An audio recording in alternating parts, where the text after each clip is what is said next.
I'm gonna go to the top of that.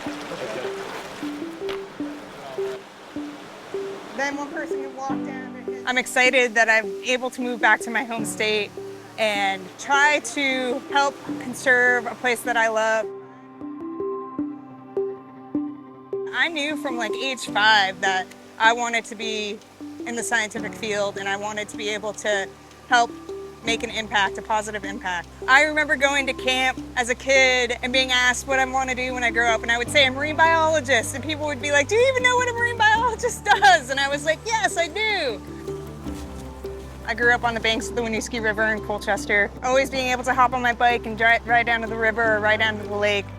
So I definitely grew up with these questions and really wanted to get a better understanding of how we can conserve all the things that we love. And so I was lucky that I was able to be exposed to a variety of different opportunities to get me in the field that I love. And I've been working in now for close to 20 years. Originally, though, I was really focused on the ocean, and so I went and got my undergraduate degree in fisheries. But after that, I headed up to Alaska for the summer and just fell in love with salmon and fell in love with rivers. It shifted my direction from that marine focus back into freshwater. It looked like a pool. I spent 18 years out in California working on salmon restoration there, and when an opportunity opened up out of the Lake Champlain Fish and Wildlife Office, I was able to bring back the knowledge and the skills that I learned working with Pacific salmon out here to work with Atlantic salmon.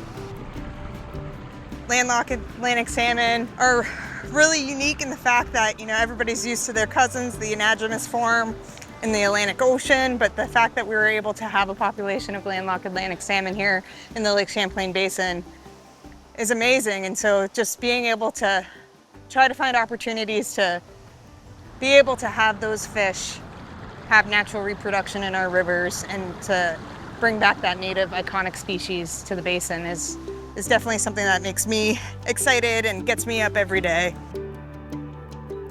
Today we're out here to kind of measure what we have for adult spawning habitat as well as juvenile rearing habitat.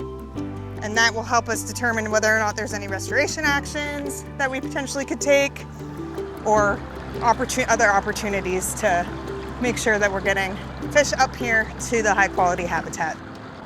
As you advance in your career, at least in the fisheries field and maybe even in the natural resource field, you definitely end up spending a lot more time thinking about the data you're collecting, analyzing the data, getting the information out through reports and presentations, and then bringing it to meetings so you can help make management decisions. Opportunities for the field are often limited, so there's a lot of time spent in meetings.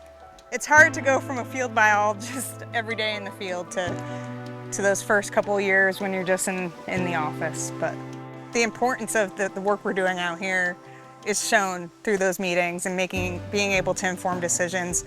A lot of the work I've always been doing, or the work I've been doing, has been in the adaptive management framework. And the great thing about adaptive management is that you're collecting information to bring the science forward to make more informed and smarter decisions.